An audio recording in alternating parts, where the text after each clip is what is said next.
Good morning. Good morning. Good morning. I have had such a productive morning. I've been real adult. Oh, well done. Yeah. I got up. Yep. I had to take Hayley to her dad's because she'd forgotten her PE kit Oh, because she has PE every week on the same day every week and seems to forget every week that she needs a PE kit. So I took her to her dad's, then took her to school. And then I came nice. home. I walked the dog. And then I came home and Josie was like, "Oh, I'm hungry." And I was like, "What would you like?" She's like, "I'd like a fry up." And I was like, "Coming right up." So I You were went to like, the no, shop, no, you stay there. went to the shops, got the stuff for a fry up, came home, cooked the fry up, beans, sausage, bacon, eggs, bread, and Nice. then gobbled it down. And it's 10 o'clock. And you gobbled it down, not on camera. That's right. That's an all-time first. It's only You are taken welcome. us, what, 2.5 years? Well, I have got breakfast dessert to come, Oh, so well, breakfast. you can't not have breakfast Yeah, dessert. yeah, especially when it's your own episode. Yeah. I have actually got giant chunks of watermelon, but I thought to myself, I can't be shoving them in my face while I'm trying to tell a story. So Yeah, it's too slurpy. no, it's really slurpy. So Really again, slurpy. adult, Mm, really, really good. Well done. That pat on the back for me today. well That's done. it. That's me done for the day. Go back to bed Yeah. after this. Going back to immature and irresponsible. Yes. Nice. Yes, yes, yes. All right. Well, random blabs, go. Oh, Jesus Christ. When I said I'd been real productive today, that did not include. Did you hear in that sentence anywhere that I said I'd prepared a random blab? Nope. Nope. All right. Well, I'll do mine. Last time I did a random blam about cats You and did. how cats have healing purrs. Yep. And Um, how they healed Lewis's knee. yeah, healed his knee, healed it right up. So today's random blam is about dogs. Yep. So did you know that when you stroke a dog, it releases oxytocin in your body, which is why it feels good. So it's Mm-hmm. good for you. It's good for you to have oxytocin. And dogs, they don't smell it, but they sense it. So a dog can sense your release of oxytocin, which they like. So not only do they like feeling the physical touch from you, but they also enjoy sensing that feeling of oxytocin release in you. And that's what forms the bond. They know they are making us incredibly happy. They do. Yeah. They do. They know that because oxytocin is known as the love hormone. Yeah. So if they can sense when they're making us happy, why can't Caesar sense when he is pissing me off? He can, he just doesn't give a shit. He's like, meh, it's all about me. What Well, I a dick. suppose because when they're making you feel good and they're making you happy, they're also getting something out of it, aren't they? Yeah. When you feel enraged, they're like, I'm not about it. I'm off. Yeah, but he I'm off. doesn't do that. I'm He off goes, to all right, shit on your bed. I'll jump all over you then. You're getting pissed off. Yeah. Let me lay upside down in your face. He's trying to cheer you up. Do you see that picture I put the other day when I was trying to write my story and he was spread eagled on my lap and I was like, what? Jose, how am I supposed to do this? I just had to balance the laptop on top of him and write because like that he stayed that way for ages. Yeah, he loves a cuddle, doesn't he? His baby. It's not that he loves a cuddle, it's that he gets incredibly jealous. So the laptop, he was like that, he's getting more attention than me. I'm not about Yeah. it. You stroking that laptop. Let me get in there. That's exactly what it is. Bless him. It's like, those hands aren't for typing.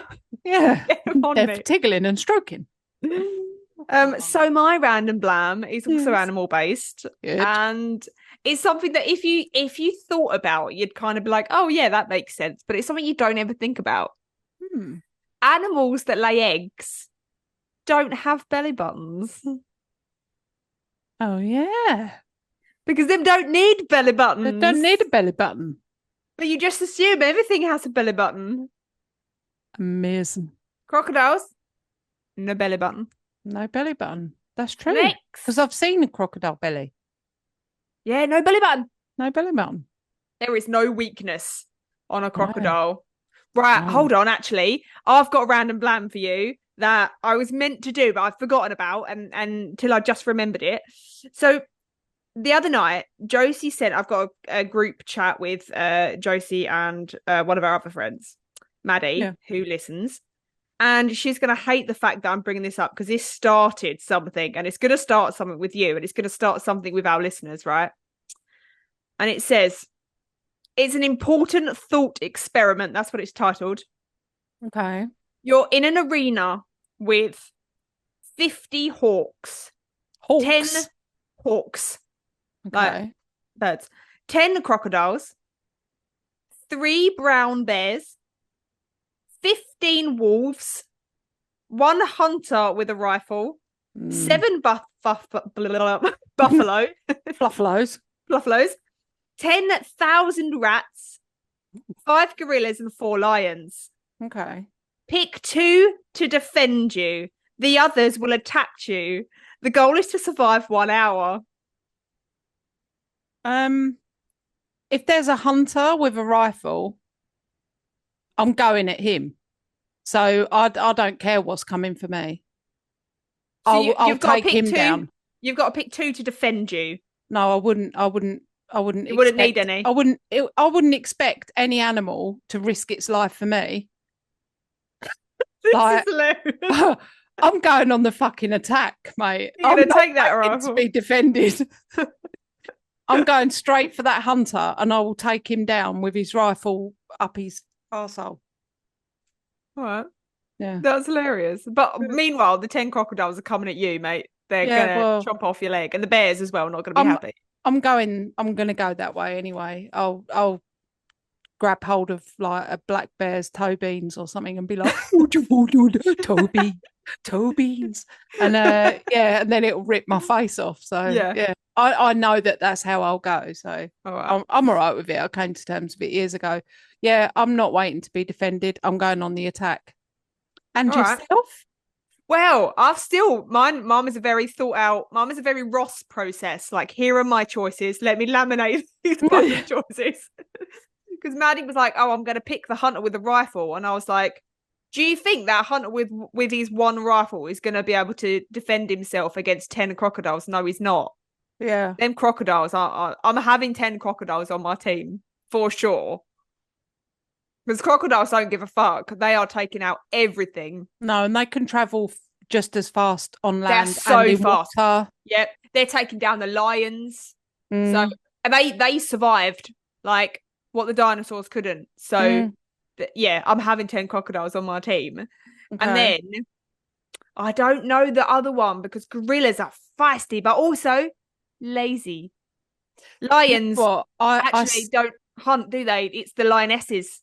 Yeah. That do the killing. So I'm not having lions. Yeah, I think definitely the crocodiles. Yeah. And maybe the bears, because fucking hell, bears are something.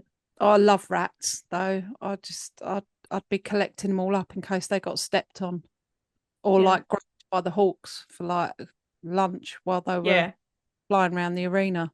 Yeah, that's exactly. I think the hawks and the rats will keep themselves busy, not coming at me, because the hawks are going to be getting the rats, even though they're on the same team. They don't know that. So, but yeah. But anyways, I would like to know what other people's opinions are on who they would choose. So get that into us. And that formally ends our random blam section. So random blam's done. Done.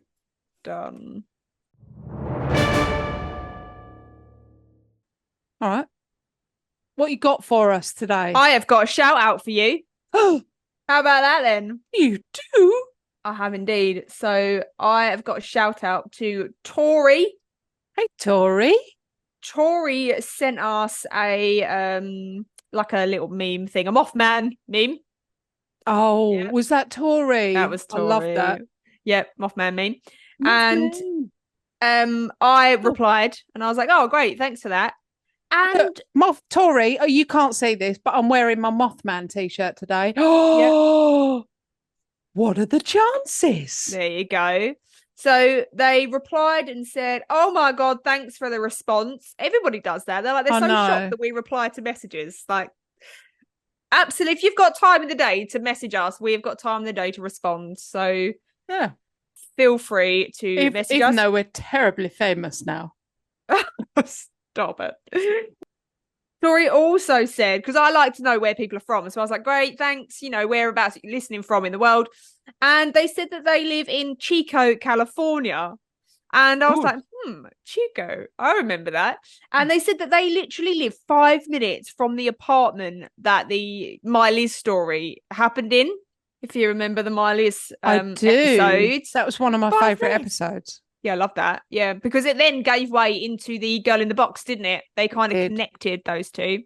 Yeah. So I was like, listen, if it's 5 minutes up the road and you happen to be passing, if you want to sneak a snap for us, send it our way. Amazing. Yeah, that'd be real cool. But yeah, thank you for sharing the pod with everybody and for getting in touch because we love it. So thank you. We do. We love it. We love you. Thanks, Tori. Awesome. All right. Are we going to episode? Yeah, I think we should episode. All right, let's episode.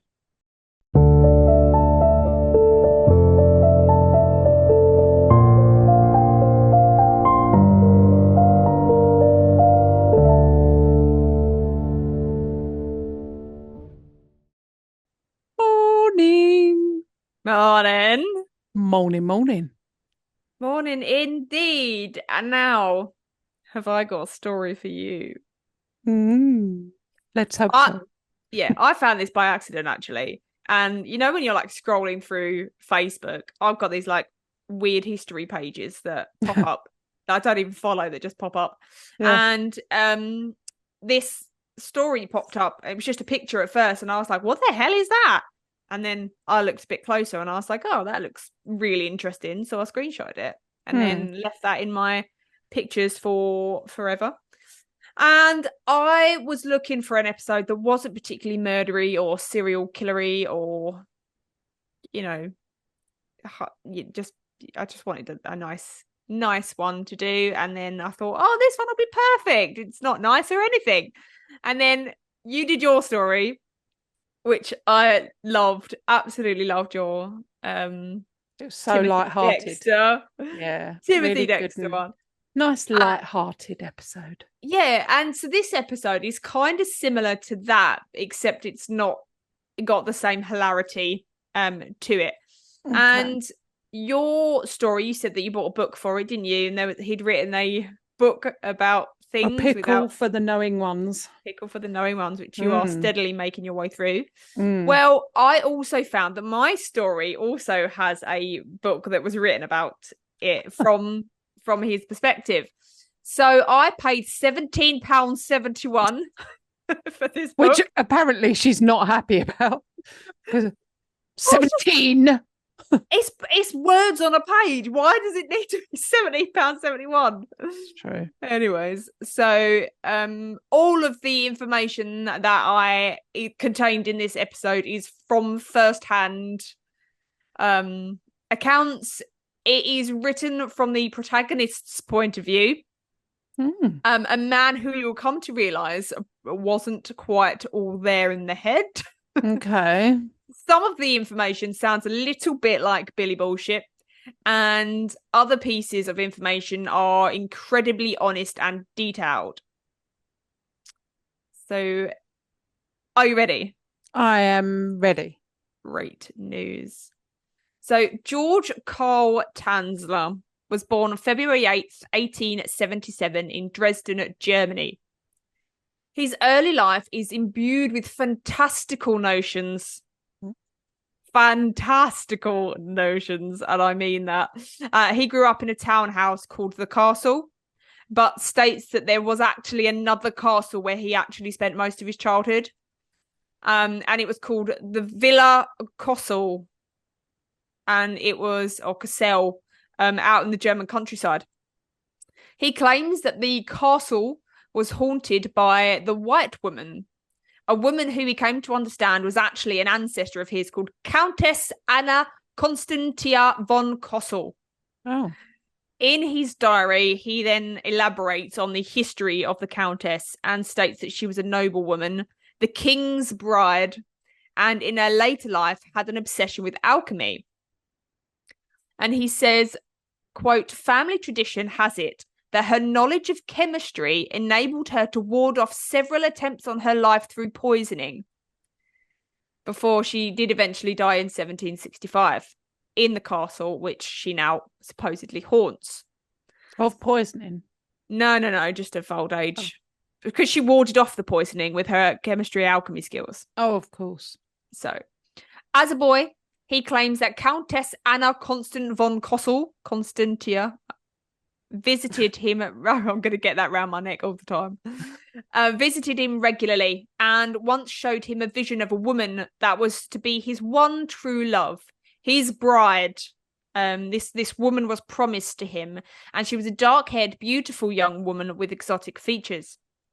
But as a young boy growing up in this haunted castle, his interests weren't with his deceased ancestor, but of building things, conducting experiments. He was fascinated by electricity, chemistry, astronomy, flying machines, you name it. He had very eccentric hobbies. While at high school, he states that he built his own glider plane and tested it on a hill. However, he said that the maids watching him put him off, and he then henceforth practiced only after midnight, quote, to the alarm of the superstitious dogs of the peasantry. Oh, yeah, those dogs. Yep. They're superstitious dogs. Oh, yeah. By the time he was in college, he had turned one of the rooms in the castle, which was dubbed the Green Room, into a laboratory, which he said was for high voltage electricity. And he turned the garden hall into a workshop, where he says that he built one boat and 2 hot air balloons made from Japanese silk, which he said that his mum sewed together and it took her many months. Right. So when I said his childhood was full of fantastical notions, this is what I mean. Like the complete, if it's true, then wow. But yeah, it sounds like Billy bullshit in the very early 1900s it would have been. He goes on to say that after college, he went on to complete master's degrees in 9 different subjects: medicine, philosophy, mathematics, physics, chemistry, etc. That's what he said. Right. He says the reason that he was able to focus so intently on his studies was because he had no distractions. Girls didn't exist for him. He wasn't tempted away from his studies. He didn't drink. He didn't smoke. His life was his studies. But again, whether he did complete all of these master degrees is up for debate. We think not, and later on, probably definitely not by some things that happen. But after completing these degrees back at the family castle, while sitting in the green room, he explains that the ghost of the Countess visits him on a nightly basis. And he goes into detail about these visits, on how she destroyed his lab, set the curtains on fire, there was smoke but no heat, how the Countess picked up the chairs and sent them flying around the room, moved his desk, which was obviously made of the finest mahogany oak and of course, or whatever else. And this sort of poltergeist activity continued for a good few days, until one night, while asleep in his bed in the family castle, he says he was visited in his dreams by 2 women. One being the Countess, as he recognised her from the portraits hanging in the castle. The other being the most beautiful woman he had ever seen, and it was a young woman with black hair. And again, it was professed to him that this was his one true love. This was his promised bride. When he was older and able to marry, this woman would be his. But Carl wasn't interested in women, so he paid the apparition no mind and went back to sleep. He eventually decided to go travelling. He said he had a strong urge pulling him, and he ended up for a time in Italy, where he went to visit Campo Santo, which, when I looked it up, is a really sort of famous, beautiful cemetery. Mm. At this cemetery, he found a statue of an exquisite woman, reminiscent of the apparition that the Countess had brought him and told him would be his future soulmate. So the statue told Carl that the woman that laid there, buried beneath this massive marble statue, was Elena, and she had tragically died at the age of 22. He said he felt mesmerized by this statue, as if he was under a spell, and he could do nothing but kneel in front of it and repeat her name, Elena, Elena.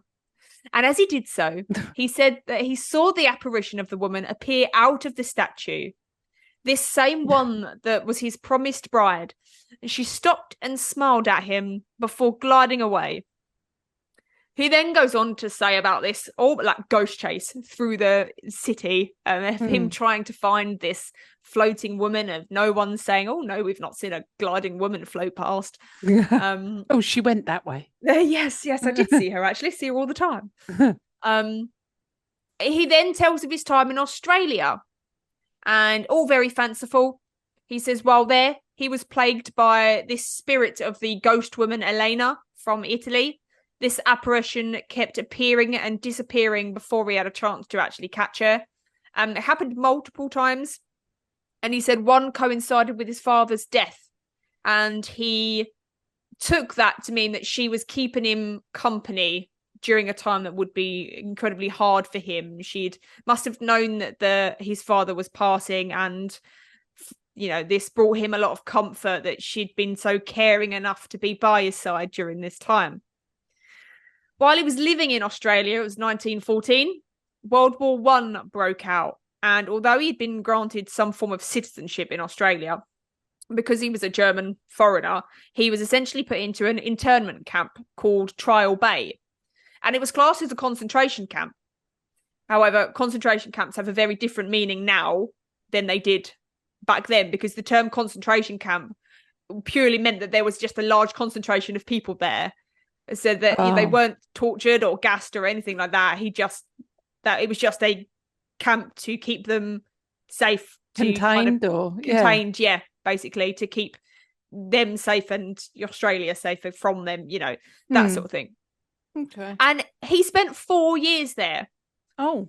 And he doesn't necessarily go into detail about his time there in the book, because he wrote a separate article later in life that was published, and this article is online. You can read it. I did read it, and it goes into detail about his 4 years in this Trial Bay internment camp.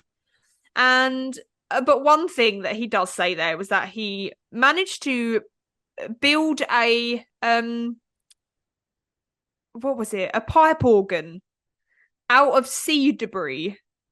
Sea debris? Sea debris, like debris from the sea. Debris. Oh, yeah. Okay. So he managed to build this pipe organ that functioned in. Well, apparently so for Carl.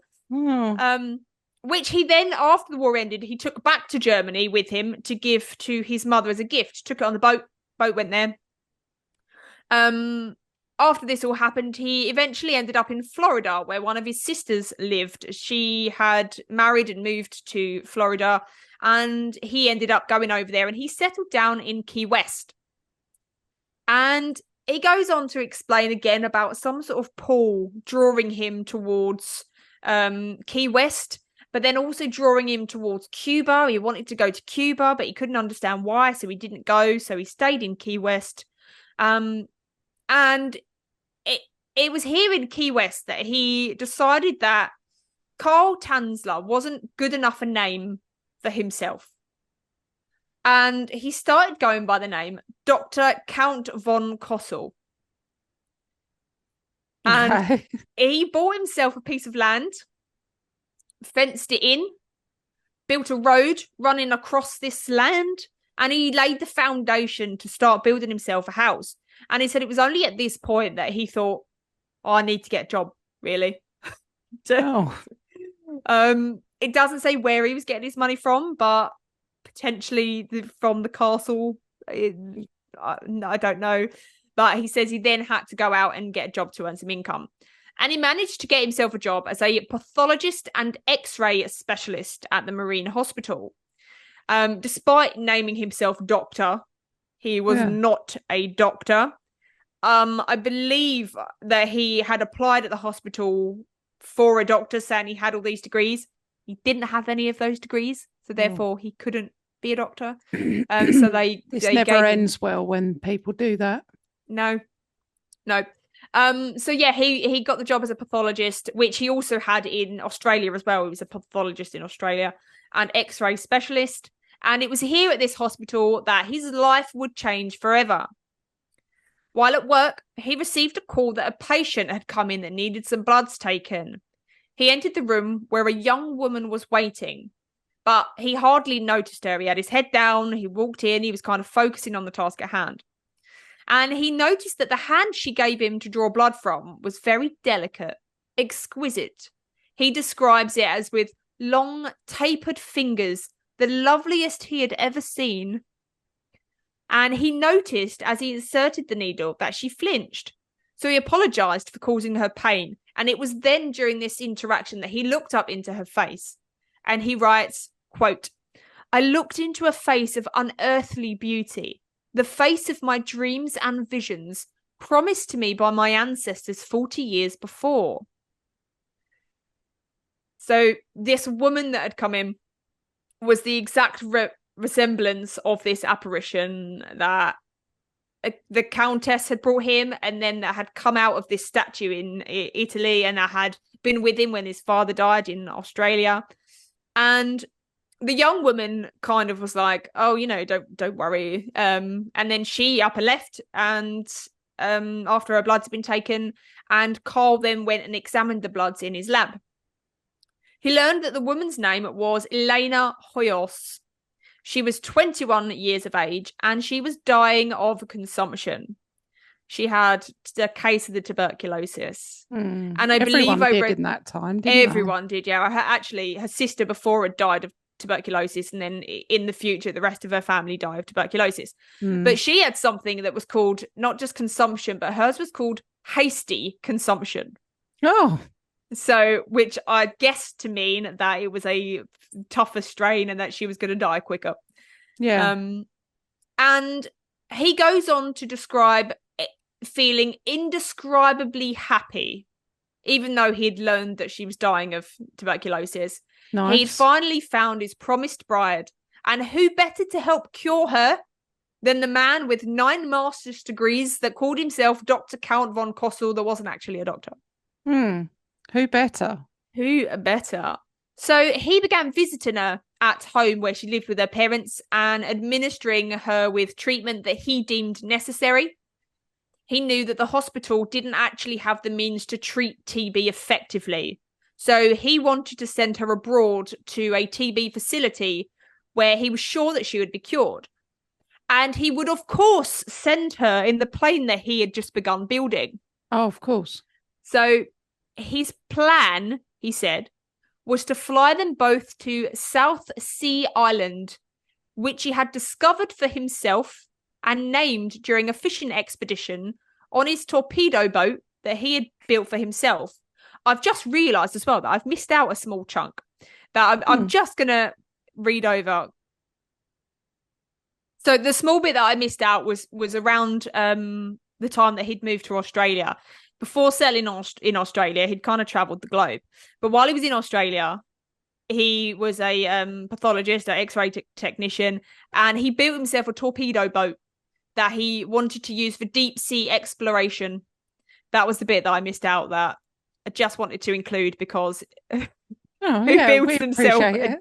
builds himself a deep sea or torpedo boat? So anyways, his plan with this aeroplane was to fly them both to South Sea Island, which he claimed that he'd discovered for himself during a fishing expedition on this torpedo boat that he'd built for himself. So he had discovered this island and then named it and claimed it for himself. As you do. So his dream was to get Elena well enough to eventually honeymoon out on this little island of paradise. However, her parents refused. And so did Elena. They said, no, we don't want her going abroad. He claims in his book that she didn't feel particularly ill at the time and didn't feel like her diagnosis was a life sentence. He claims that her parents also didn't see the harm that the TB was doing to her. It didn't see the dire, circumstances that she found herself in, and that kind of is a theme throughout this story. But nevertheless, Carl wasn't deterred. He decided to build some equipment himself that the hospital didn't have, and then provide the treatment that she needed at home. And for a while, it seemed that Elena was getting better. She felt that she didn't need the treatment anymore. And she kind of said to Carl, you don't need to keep coming here, Carl. It's okay. I'm feeling a bit better. I don't need to go to the hospital. I feel all right. Don't worry. And she tried to distance herself from him and his obsession. But the truth was she was going to see a different doctor. But in his mind, things were very different. He goes on to write about how the pair, like him and Elena, would sit together in the cockpit of his aeroplane that he was building, and they would dream of their life together. And he tells of all the gifts that he would buy her, and is incredibly romanticizing it in his explanation of events between the two, and is very open about his love for her. And like he would stop by every day and bring her all these elaborate gifts and things like that. And it's a bit much. It was a bit much, and that's why she was like, I'm feeling better now. Actually, I feel fine. Because she never really reciprocated any of these feelings, because Dr. Count von Cosel, by this time, was in his mid to late 50s, and Elena was just turned 21. So despite how he framed things in the book, she definitely did not reciprocate any of these feelings. But in the book, it's like, oh, we would spend our life together, and she was always so happy when I showed up. It's incredibly romanticized, all of these interactions. And she's like, yeah, none of that happened. I did it. He wrote a letter to her. He wrote loads of letters, but this letter in particular, I'm gonna read to you word for word as it was written. And it says, "My darling Elena, please take the medicine I am sending, and do come back to the hospital for a new checkup. Dr. Lombard too wants to see you. I am working on our aeroplane in my spare time. It is now nearly completed, and the next time you come, I will give you the key for the cabin, and we shall officially christen it. And then too, I'm already collecting all the things you are going to need on our wedding trip. Silk dresses for you, and a bridal gown, which is all white silk, and all the rest of your trousseau in lingerie, and silver slippers, and last but not least, all of your medicines like chinos and adrenaline, glucose, beef extract, and all the rest of it. Oh yeah. Forever yours, Carl." And he also included some letters that Elena wrote back to him, and they were all very much like, oh, I'm feeling better now, I don't need to come back to the hospital. And she would sign them, "Your friend Elena," which is a read the room, Carl, clear sign that he would be like, oh, when we get married, this forever yours. And she was like, all right, mate. Right, mate. No. So they were not fanciful. They were not romantic in any way, shape or form. They were not leading him on or anything. And he often tried to propose to her, and she would always kindly decline by saying, and this is a quote, "But we can't marry, my dear. I am not divorced yet," because she had had a previous marriage. And even if I were divorced, you can't marry a sickly girl such as me. First, let me get well again. So she would always kind of like, oh, we can't get married. My parents won't allow it. We can't get married because of this thing. And she was very, very polite in her refusal to rebuff him. Yeah, she's trying to save his feelings. but yeah, so take the hint. You can kind of see that she wasn't interested in him, but he could not see that. And he blamed her parents for trying to keep her away from him and saying that they didn't trust his medical knowledge enough to save her. Like I say, all throughout, he's like, they didn't believe that she was poorly, so they wouldn't let me treat her. And actually, the reality is they were just trying to get treatment from an actual doctor. Yeah. He started dreaming about her, having visions that he felt were a premonition of what was to come of their life together. And he would write to Elena and tell her of these dreams, and letter after letter after letter. And he includes them in the book, all of these letters about his dreams of their wedding and other things like that. And one letter says, "Let me see you again, Elena. I implore you. So often you have said that I am too old for you, but listen, my darling, I never count my years, neither do I count yours. If you were a mummy 5,000 years old, I would marry you just the same." And eventually, Elena's sister went to visit Carl at the hospital that he worked, and she, in no plainer terms, told him to dream no more of her sister. Stop stalking her, you weirdo. Yeah, I think probably came out. Yeah, she's not even interested. And when his letters started to go unanswered, he decided to pay Elena a visit at her home, only to find it deserted. They had up and moved. So sick of his constant barrage of letters and stalking, the whole family had up and moved him and not told him where they went to. So he went looking from house to house, searching for his bride-to-be, his one true love.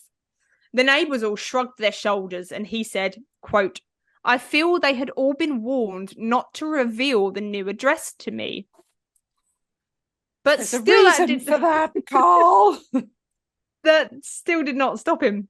A few weeks passed, and with Carl peering through the windows of houses on a nightly search for Elena, when a family friend of Elena's beckoned him over. Now, I'm going to read this next part straight from the book as it was written, okay? So this next part is, I will read word for word. I'm just trying to get my chair back.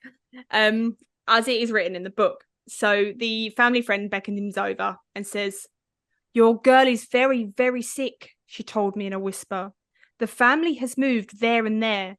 Elena is now in bed all the time. She needs you, but her parents won't let you come. I tell you what, doctor, it's a crime. Don't you pay any attention to the old folks. You just walk in there, and if you're still able to, help her. Wait, I'll just lock my door, and then I show you the house where she lives." I thanked her from the heart, and then without a moment's hesitation, I burst into the house which the kind lady pointed out to me. If anybody had tried to stop me, I think I would have used violence. Right in the hallway, I saw her sweet little face, looking straight into my eyes from a chair far in the kitchen corner. I cried, "Elena, let me come in." "Yes, doctor, do come in. I'm so glad you're here." I bet. She was dressed in a silk kimono I had sent her for Christmas, but I saw immediately the pale colour on her cheeks, the light in her eyes, and the emaciation of her body. The only thing to make me happy of her appearance was the fact that she wore my diamond engagement ring. That, Carl, I think is a lie. I don't think that's true. I wish I could read you more from the book because of how it's written. Like I say, it's so fanciful. It's so romanticized, all of these interactions. But so now he was back and he was reunited with his beloved Elena, and no one was going to stop him from curing her. So he created by himself many different treatments, concoctions of different medications. He built a machine that delivered electric shock therapy for her. I believe as well, I read somewhere that he built a machine that he would put down her throat and try and suck out all the phlegm.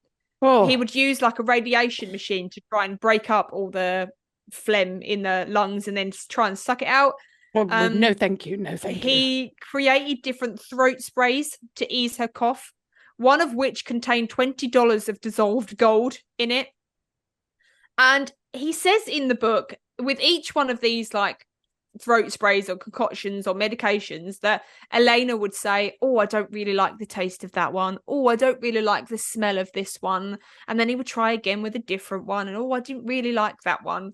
But in reality, I think she was just like, I'm not taking your weird homemade concoctions, man. I don't know what's in that. Yeah, $20 of dissolved gold. No, thank you. That is going to cut the throat. Yeah. And he goes on to say that Elena was growing very poorly and she was saying to him that she was going to die imminently. And she apparently says, if I must die, all I can leave you is my body, for I am only a sickly girl, so I can't marry you while I'm sick. But you will take care of my body after I am dead, won't you? Oh, no way. Carl says that he promised he would, and he considered those words as their wedding vow. The two were now married in his eyes. And despite his best efforts and his crazy man-made medical machines, Elena grew worse and worse. Carl says that while he was in a restaurant one day, he overheard someone saying that Elena's family were considering putting her into a mental facility as they could no longer care for her. And he absolutely couldn't allow her to be taken away from him. So he hastily wrote a letter, one that he told Elena that she needed to keep on her at all times in case of an emergency. And it says, to whom it may concern, this is to testify that Elena Hoyos is my wife and that her mental state is normal. She is perfectly sane and under the medical care of Dr. Lombard and myself. I will not tolerate any interference or her removal to any institution or asylum. Signed, Carl von Cosel. So 2 years after their first meeting, young Elena Hoyos eventually died of consumption on October 25th, 1931 at her home. To say Carl was devastated was an understatement. He rushed over to her family home when he heard the news. And in his words, Elena's father, whom actually had a massive, huge dislike for Carl, really ran to Carl sobbing and said, I'm helpless. I don't know what to do. I'm in despair. Please help us, doctor. I know you thought the world of Elena. I know you will do this for her. So see to it that she gets a decent funeral and a good place in the cemetery. I leave everything to you. I give you complete charge in everything to do just as you see fit. We poor people have nothing. I leave her to you. Do we think he said that? I don't think he said that. I don't think so. But I don't think it happened, but in Carl's fictitious brain, it did happen. And he did indeed pay for all of her expenses and her funeral and chose what she was to wear and be buried in and everything. And Carl says the procession was almost like a wedding ceremony. And I think in his head, it probably was. Yeah. After the funeral, Carl moved into Elena's old bedroom in her parents' house.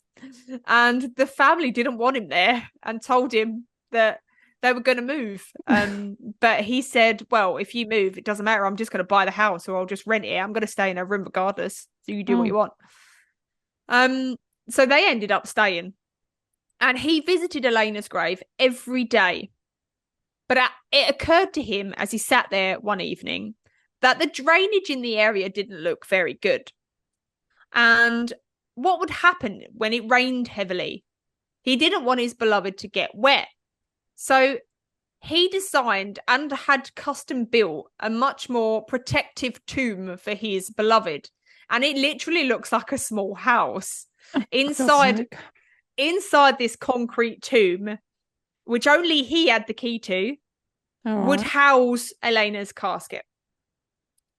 After months of waiting for it to be built, it was time for him to dig up Elena's old coffin and then reposition her inside this tomb house that he had built. When he dug down into the shallow grave, he noticed that the lid of the coffin had indeed been affected by the water because the drainage in the area was so bad, just as he had suspected. And it had caved in, meaning that the silk lining of the coffin had adhered to Elena's decaying face and body. And I will read you the paragraph that follows. Decay had set in at a most disheartening manner. Only with the greatest of care was I able to peel the pieces of textile from the body. Oh. This took hours.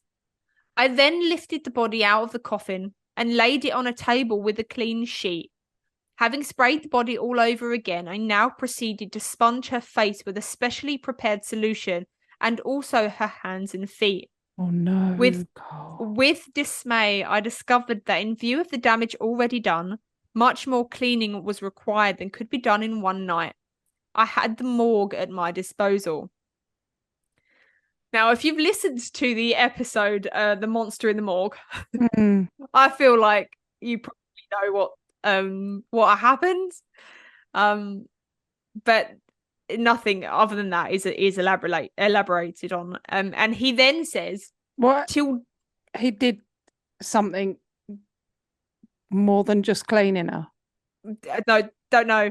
It's never said that, but I'll carry out the story and then we can discuss that at the end. Okay. But then he goes on to say, till dawn I worked with every energy, appalled at the negligence of the mortician who had failed to embalm the coffin itself, which would have prevented much of the decay, because it was the coffin which smelled awful, not the body, which I think is a lie. So, what do you think made it smell bad? Yeah, no, it's the coffin. Okay, right. It wasn't his beloved. So I'm going to try my best to describe what he does with Elena's body, but it's a bit confusing, mainly because it's unheard of. Okay. It's not normal. So he puts her body into an airtight container, which he built himself. And it's got a valve at the top and a valve at the bottom. Okay. And he then pours in a solution that he made himself that was to preserve the body. And this airtight container coffin was sealed shut with 100 screws and then placed inside a larger metal container, further making it airtight. This was then padlocked shut by over 50 padlocks. And then this was placed inside the concrete house tomb. So large was this house tomb that it had a door that he would open. That's the door that he had the key to. Right. He would then go in. He had a curtain that he would pull around for their privacy. When he sat with Elena's body, and he had a chair there, and he would sit with Elena's coffin. And he described going to see her every night for over a year. He would talk to her, and every day would bring her gifts. He says that she spoke to him often, and one time when he fell asleep there, she popped open 50 of the locks sealing her coffin shut. And he said that while these were unlocked, I might as well have a little look in. So he further unlocked the other padlocks and kind of had a little look in. And then from the top valve, he would kind of like open it a little bit to smell the scent coming out. And he said it was sweet and smelled like her natural scent. Which I don't think it did, Carl, did it? No. At some point over the course of the year, when he was visiting her, he claims that Elena spoke to him and asked him to take her out of the coffin and to take her home with him. And he was like, of course, my love, if that is your dying wish, then absolutely, I will do that. I will do anything you want. Don't do it, Carl. And he also claimed, so he said, all right, I'll do it, but it needs to be at the next full moon, or when the moon changes or something like that. So it was a little while in advance. And then does he turn into a werewolf on the full moon? So he's got the strength to carry her. Yeah, he's going to need you to live that. So during that time, he said he had a bit of a moment of doubt about, how am I going to do it? He whispered into her and he said, if I'm going to move you, Elena, you mustn't tell anybody. It needs to be our secret. You mustn't tell anyone. Shh. Keep your lips sealed. They've come off. Oh, that's fine.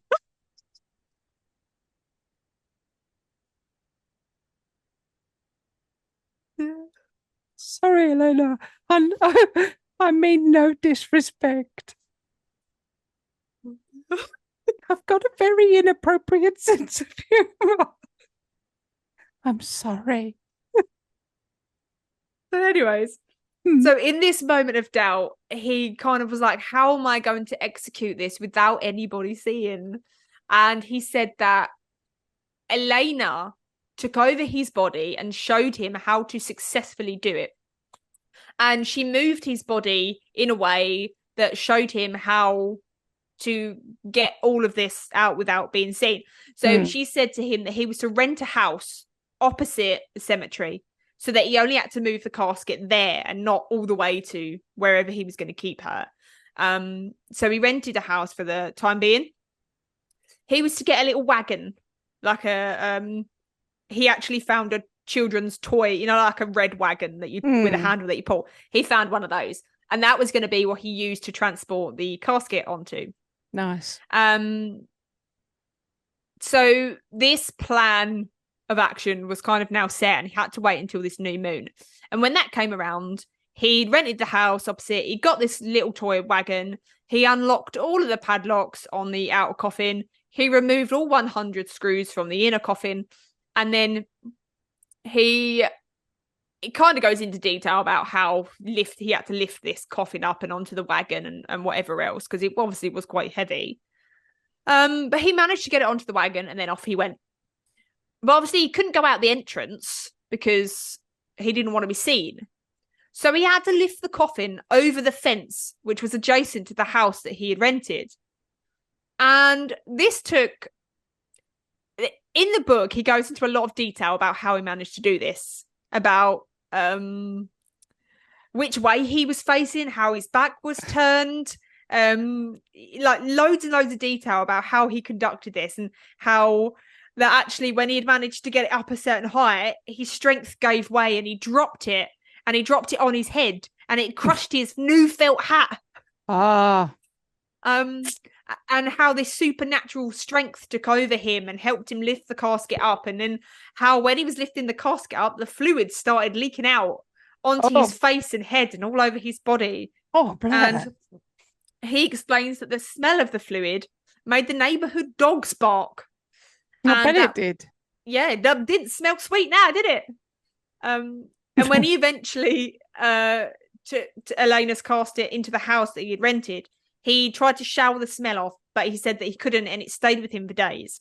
Elena's casket only was there for 2 days before he eventually transported her body to... Do you remember that plane he was building? Yeah. So that plane that he was building, he kept at the hospital where he worked, in like the out bit, like just a bit out the back. Is where he kept. So that's where he put Elena's body, in the cabin of this plane. And I've managed to find a picture of this plane because believe me, there was no way that thing was going to be flying anywhere. That was not a plane I would wish to be flying in. But he was actually building this plane. There is a picture of it, and it's ridiculous. But so that's where we kept it, in the cabin of this plane. So, for him now, Elena's wish had been fulfilled. That's where she didn't want to be in this graveyard anymore. In this bit of cabin in the plane, he planned to try and resurrect his beloved wife. And he truly believed that he possessed the skills and the knowledge to do so. Harping on in the book at some points about death is only permanent if you die twice. The second death you can't come back from. The first death you absolutely can. And it goes on like loads and loads of detail about the scientific reason behind all of the shit that he's talking about. But he called the cabin the hospital of the ship. And it was here that he did a lot of his work. So he took the lid off the coffin, and he said he was shocked at the condition that her body was in. Shocked. Really? After 18 months. And dropping her and spilling out fluid and... Yep. He said after 18 months of neglect, were his words, her body was in an advanced state of decomposition. Her eyes had sunken into her head. The bridge of her nose had collapsed. And it gives detailed descriptions of the slime and mould surrounding her.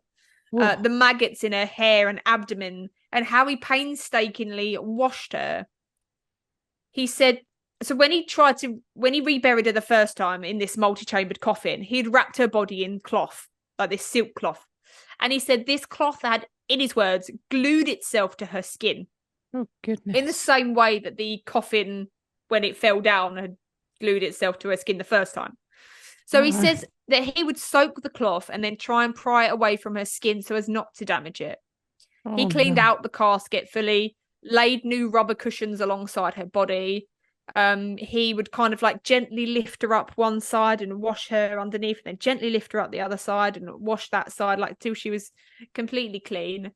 And he says that he bandaged the wounds and incisions that she had in her skin as if she were living. He put like a ointment on them and bandaged them all up. And these were wounds and incisions that had been made by bugs and things like that. He washed her hair multiple times because it was all matted and stuck to her head with, you know, the maggots and the decay and stuff. And he sprayed her body with eau de cologne. And after he was done, he heard Elena say, "Now you will love me no more, will you?" To which he replied, "Darling, I love you more than ever before.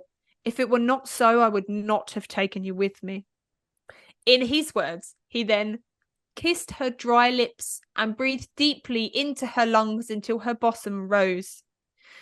He unpacked her bridal gown and draped it over her body. Hang on, until her bottom rose. Bosom. Oh, her bosom. Bosom. He said until her bottom rose. I was like, what? Blown too hard. Yeah, too much. Too much, Carl. And then he unpacked her bridal gown and draped it over her body, draped her face with a silk veil, and adorned her head and hair with a golden crown before sinking gently into the coffin with her and kissing her as if she was alive. No, don't do that. Okay. No. He started feeding her body with fluids daily and checking her metabolism rate. He claimed that she gained 20 pounds in weight and that all of her wounds had healed. Her stomach cavity was no longer sunken in. The bridge of her nose was no longer broken. Her hair had regained its shine and its curls, and she appeared healthier than, quote, a lot of living people that he knew. He even said that her facial expression changed to that of divine happiness. After months and months of this continued maintenance of her body, he was extremely happy with how she looked. He said that she was more beautiful than ever, so he decided to create a death mask. And if you remember from the Somerton Man episode, a death mask is just a plaster cast of the dead person's face. And he wanted to remember her how she was at that time, so he made quite a few of them over a period of time. But as he went to make this death mask, he said when he went to lift the silk veil off of Elena's face, that too had adhered to her skin, the other cotton and the other one before that. So he decided to just paint over it with beeswax and balsam, which then kind of dried transparent. And he said that actually helped preserve her even more. And so he'd done that with her entire body. Goodness. And now, remember, she was in this casket inside the aeroplane that was parked at the back of the hospital. Yeah. After years of it being there, Carl was finally told that he actually needed to find a new place to put his aeroplane. So he decided to tow it through town with Elena secretly inside it, like a bit of a procession. Everyone was like, "Oh, look at that plane going by," and they would like wave at it. And even some of her family came out to see this plane and had no idea that Elena was inside of it. And he towed it all the way. Hit a bump or something, and she sort of popped up out the window, propelled forward, and like stuck to the windscreen of the plane like that. Everyone like like that episode in Only Fools and Horses with the blow up dolls in the back. Yeah, do you remember? Yeah, brilliant. So he towed it all the way to the beach, where at the beach he built some form of like a hangar. Like a hangar for this plane to store his plane. And half of the hangar was for the aeroplane and half was for his lab and also a bed for him to sleep. And he stayed there with Elena for a couple of years, tending to her body every day, keeping up with the fluid intake, doing other crazy experiments that he said helped keep her cells alive. He washed her body constantly in different medications that he concocted that he said that he would like to keep secret. So disgusting. Yep. And eventually he had to move off the beach, and he ended up in a house that he then shared with his beloved deceased wife. And here we had Elena's old mattress brought over, and this became Elena's bed. She was now free of the coffin. He says that Elena would ask him to lie by her side, and so he spent every night asleep next to her body. Goodness. At some points, he says that Elena would open her eyes, she would breathe a breath, she would turn over onto her side, she would move her fingers. Every day, he spent painstakingly addressing her decomposition, fluid leaking out of her eyes, nose and ears, her hair falling out, and, you know, he made a wig for her to wear. He replaced her eyes with glass eyes, and he just kept up the maintenance of this decaying body. And he continuously says how amazing and beautiful she looks and how he would kiss her and, you know, yuck. No. In total, he spent about 7 years. I actually think it was more like 9 years, tending to Elena's dead body, hiding it in his plane and then in his hangar and then in his house, secretly tending it every day. And she had asked him to take care of her body in death, and he had promised to do so.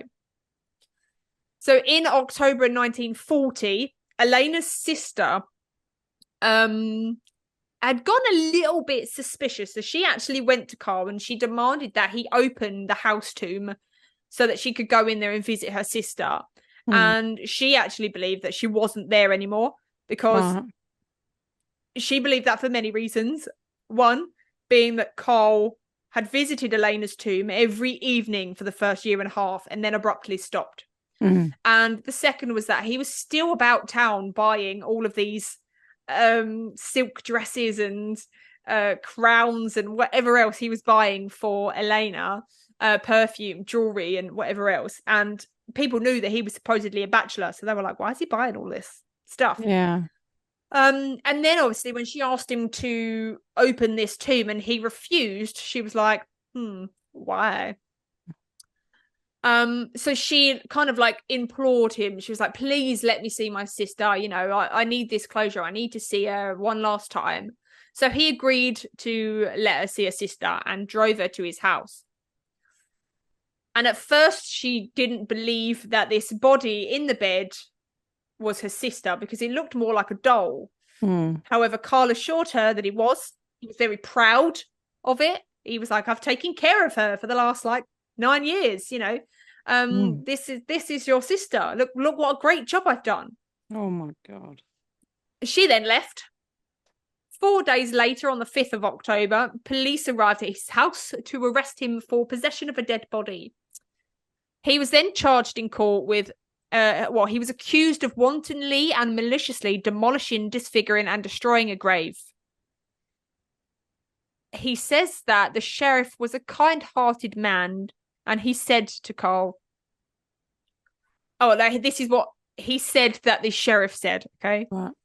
I saw how his eyes filled with tears when he said, I see there is a wrong being done to you. You are not guilty in the sense of the charges in the book. Because everyone was very sympathetic to Carl. They were very like, oh, you know, you shouldn't be charged. You shouldn't be in this position. They were very, very sympathetic. But Elena's body was taken from Carl's house and it was put on public display in the morgue throughout his whole trial. And while it was on display, no fewer than 6,850 people went to see her body. And there's loads of pictures online that you can see because it was 1940, so people were taking pictures and stuff. And Carl was held on a $1,000 bail. While he was held in the prison awaiting the court's outcome, he was flooded with visitors and well-wishers because the mentality of the people was that of kindness, understanding. They again, they romanticized what he had done. He loved his wife so much that he couldn't bear to be without her. Look at all he went through to keep her by his side. You know, he couldn't bear to think of her body decaying, so he brought it home with him and tended to it every day. And this story became a sort of love story of sorts. I would not feel like that. Do you love me enough to take my body out of the grave and tend to it every day? Is that how much you love me? I love you so much, I would dig you up and take care of your body afterwards. Yeah, I'd be like, what? Yeah, it became this, oh, look how much he loves her, that sort of thing. That's bizarre to me that people would feel like that. I know. But the charges against Carl were eventually dropped. It turns out the statute of limitations had expired on the crime of grave robbing, which was the crime, really, because as we learned in the morgue episode, Monster in the Morgue, there isn't really many laws surrounding, you know, dead bodies or necrophilia and things like that's not a crime. It's not punishable by law. So the crime of grave robbing, the statute of limitations had been up for 7 years. It was only a 7-year thing, so that was up. So Carl was free to go. Oh, man. With his newfound freedom, he asked to have Elena's body back. Straight away. Of course. This request was denied, and Elena's sister buried her in an unmarked grave so that Carl would never know where she was. Good. But that didn't stop Carl from obsessing over his beloved wife. He used the death mask that he had created and used it to essentially create a life-size mannequin. And this resided with him until his death in 1952 at the age of 70-something. Some reports say that he died naked in the arms of this mannequin. Other reports say that he potentially switched the bodies before she was taken from his house, and actually that was a mannequin that they gave the family, and he still resided with her real body until his death. But we will never know. Although actually they apparently did conduct a further autopsy on her body when they took it from his house to see whether he had what he'd done. So the judge had apparently asked him, did you have sex with her? And he said no. Absolutely no. What? No, I didn't. How dare you, sir? I just kissed her.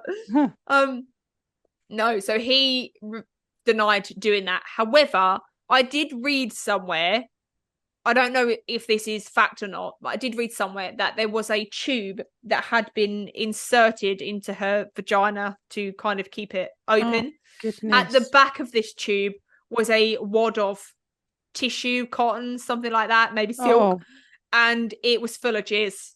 Oh, goodness. So, probs. That's fucking horrendous. Did do that. But that is speculation. I don't know how true that is. However, the rest of it is all incredibly true. And that is the story of Count von Cosel. Oh, that is mind-blowing to me. Mank, isn't it? Yeah. Mank. And I definitely think that bit that you said at the end about the tube and the tissue and that, 100%. Yeah. I believe that he did that. Yeah, me too. If you look at the he goes on, he explains massively in the book all these scientific things that he was doing, and he does this thing where he keeps her body warm. He puts her in like warm fluids to keep her body warm, which apparently was to keep her cells alive, but I think it was for different reasons. But yeah, so it's a very interesting read. So if anybody wants to spare £17.71, you can buy the book. It's a very interesting read. It's very almost unbelievable in his own words about some of the things that he done and some of the things, but I'd quite like to hear some of it. Is there any way that we could do a reading blam where I could read some excerpts from my pickle book? Yeah. And you could read some excerpts from your Count Carl book. Yeah, that's a very good idea.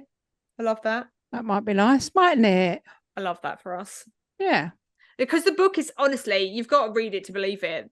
Some of the things he bloody says, it's crazy. You could be talking about a pickle for the knowing ones. It's crazy. It's just, Yeah. yeah. Absurd.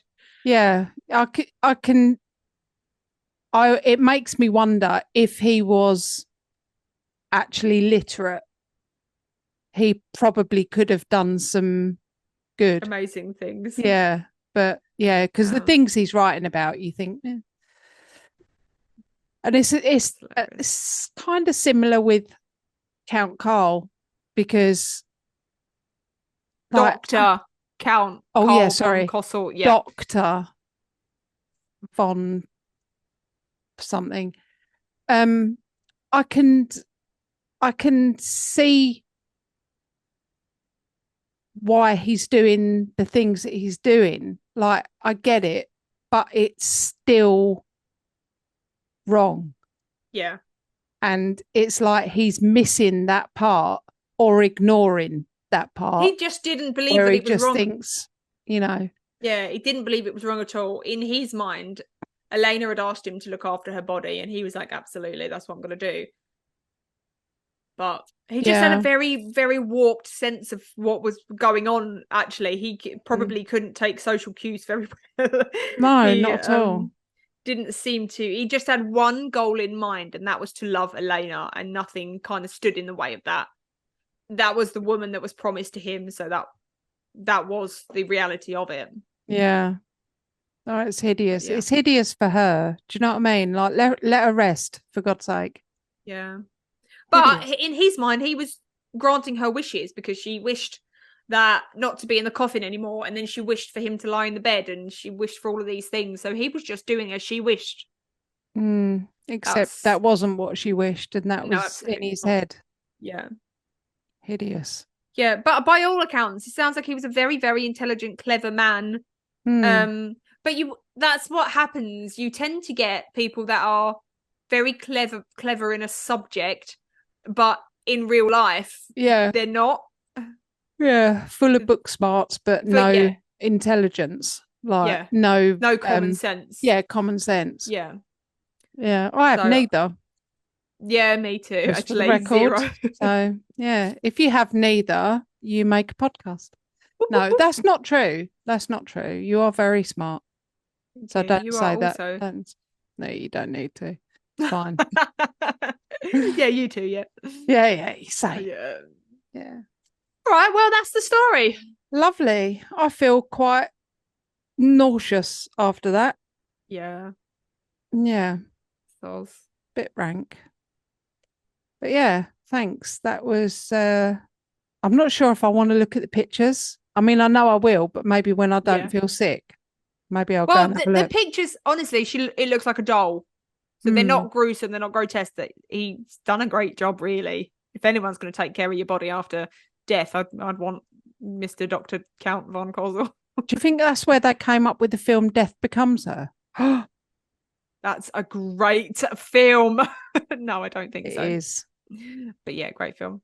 Yeah. All right then. So I guess we'll see you next time. Yeah, we'll see you next time.